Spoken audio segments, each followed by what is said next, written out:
Ok, on va parler encore dans cette vidéo de la santé. Bonjour, bonsoir à toi qui vas regarder cette vidéo. Tu écoutes en ce moment Doctoressa Thérèse, la daronne de la santé 3.0, une infirmière. Alors, quand tu perds un être cher, même quand on finit d'enterrer la personne, on fait les funérailles, pardon. Après, il t'arrive des moments où tu penses à la personne, des bons moments que vous avez passés ensemble, ou alors du vide que la personne laisse, et tu commences à paniquer.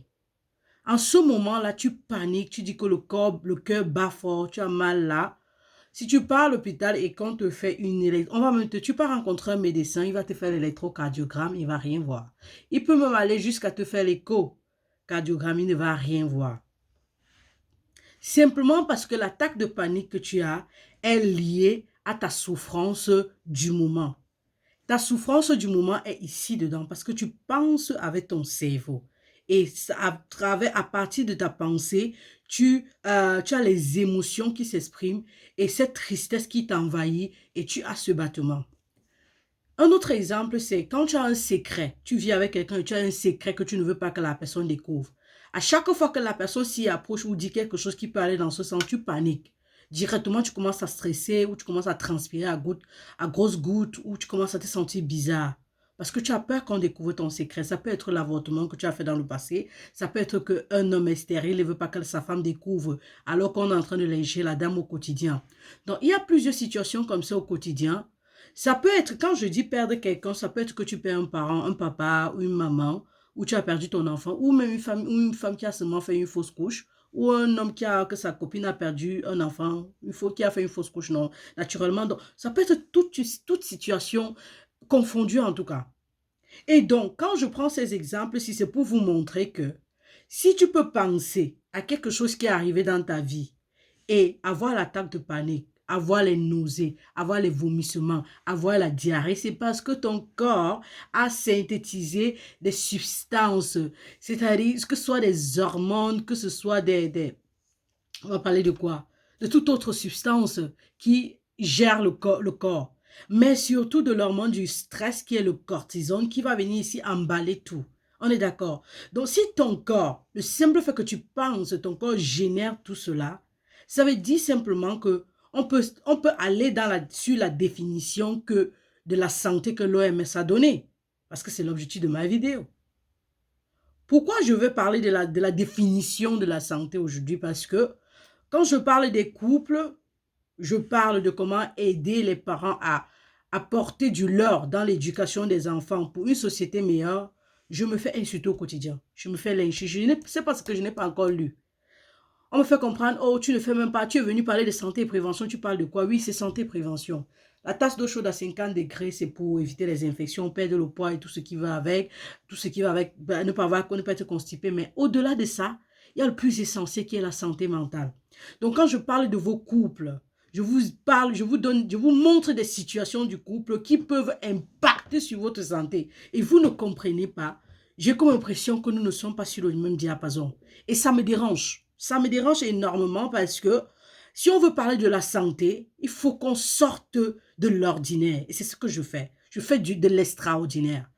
On a l'habitude d'écouter l'insuffisance rénale, le diabète, l'AVC, tout ça. Mais on fait comment pour arriver à l'insuffisance rénale ou au diabète? On commence par ça, le stress quotidien, dans les foyers par exemple, parce que c'est ce qui mine les relations professionnelles, les relations amicales, les difficultés qu'affrontent les parents au quotidien à éduquer les enfants, les challenges du quotidien. Mais si je ne parle pas de ces challenges, si je ne vais pas toucher le fond, si je ne déracine pas l'arbre, comment est-ce que je peux prétendre couper cet arbre-là et l'éliminer complètement? Donc, la santé, selon l'OMS, hein, l'Organisation mondiale de la santé, est un état de bien-être physique. C'est-à-dire les organes sont en santé. Mental, c'est-à-dire ce qui se passe dans la tête là, favorise la synthèse des hormones du bien-être, la sérotonine, l'endorphine et tout ce qui va avec. État de bien-être social, c'est-à-dire dans la société, tu te comportes bien, tu es bienveillant, tu es gentil, tu ne nuis pas aux autres. ce n'est pas une absence seulement de maladie ou d'infirmité. Ça veut dire que si tu n'es pas aveugle ou tu n'es pas handicapé, tu sembles être debout en santé, ça ne veut pas dire que tu n'es pas malade. Parce que quand on dit absence, ce n'est pas une absence de maladie, c'est pour dire que si tu n'as pas les symptômes, comme par exemple comme l'attaque de panique dont je parlais, les maux de tête qui peuvent être signes de constipation, de déshydratation, d'hypertension artérielle, si tu n'as pas les vomissements ou la diarrhée, peuvent être signes d'une gastro-entérite ou alors de toute autre maladie, même neurologique, je sais pas, cérébrale, je sais pas, si tu n'as pas tout autre symptôme comme la douleur, qui est le symptôme le plus fréquent, ou alors tout autre symptôme qui te mène mal à l'aise, qui te fasse te coucher, ça ne veut pas pourtant dire que tu n'es pas malade. Quand tu es blessé, tu sais que tu es malade parce qu'on voit la blessure. Quand tu as ces symptômes dont je parlais, tu sais que ça ne va pas. Mais quand tu es triste à l'intérieur, tu es malheureux, tu ne sais pas ce qui se passe, tu es aussi malade. C'est ça que je fais. Et c'est ça qu'on ne comprend pas. Quand j'apprends à la femme à connaître son estime personnelle, quand je fais comprendre à la femme que quand elle passe se marier, l'homme n'est pas son Dieu. Elle a d'abord une valeur intrinsèque. C'est parce que si elle connaît sa valeur, si elle se valorise, alors elle pourra apporter du bon dans son mariage. Je le fais pour les couples, je ne le fais pas pour la femme. Parce que si une femme est heureuse, si elle est épanouie, alors là, elle peut procurer la bonne éducation à ses enfants, elle peut procurer du bon à son époux. Son époux pourra en profiter. C'est pour cela que j'ai toujours dit qu'un homme intelligent est celui qui se préoccupe de la santé mentale de sa femme. Parce que quand une femme est mentalement stable, elle est heureuse, que ce soit au lit ou dans n'importe quel sens, la maison sera équilibrée et la maison va briller. Ok.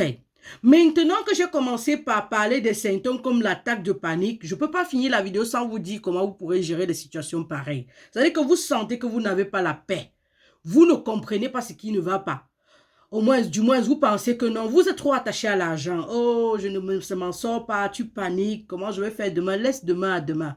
Dieu a un plan pour tout. S'il t'a créé, s'il t'a fait voir ce jour, ça veut dire que demain, il a un autre plan. Laisse-le faire. En pensant, en stressant, ça ne change rien. Demain va arriver et ce qui va arriver, demain va arriver, que tu penses ou pas. Bêta, tu profites de la journée d'aujourd'hui et que tu ne penses à rien. Donc, je vous propose les exercices de respiration profonde. Quand vous sentez que ça ne va pas, faites des exercices de respiration profonde. C'est simple. Vous prenez, vous inspirez, vous absorbez de l'air. Et vous ouvrez la bouche, vous relâchez. Vous allez ressentir une libération, une sensation de paix. Une autre chose, c'est la méditation consciente. La méditation consciente, c'est un état de... Tu fermes les yeux, tu es soit relaxé en position couchée ou alors les pieds croisés assis et tu es dans ton monde. Tu effaces tout ce qui est autour de toi. Tu penses que tu es peut-être sur une montagne et tu es en train de vivre une autre expérience de la vie, de toi, de comprendre qui tu es, ce que tu aimes, ce que tu n'aimes pas, tes limites, qu'est-ce que tu peux améliorer. À part ça, il y a la prière, la méditation, la prière la plus simple. Seigneur, envoie ton esprit me guider, envoie ton esprit me guider et tout ce qui va avec. C'est ce que je voulais partager avec vous dans cette vidéo. Et j'espère qu'on s'est mieux compris dans cette vidéo. Et j'espère qu'il n'y aura plus de quiproquos. Je sais que je ne peux pas satisfaire tout le monde et ça ne me dérange pas. Mais tout compte fait, je voudrais encore expliquer à ceux qui ont des lacunes et qui ont des difficultés à comprendre ce que je fais. Je suis Doctoressa Thérèse. Ça a été Thérèse de l'Enfant Jésus. La petite fleur. Cheers, on se voit dans une autre vidéo. Ciao!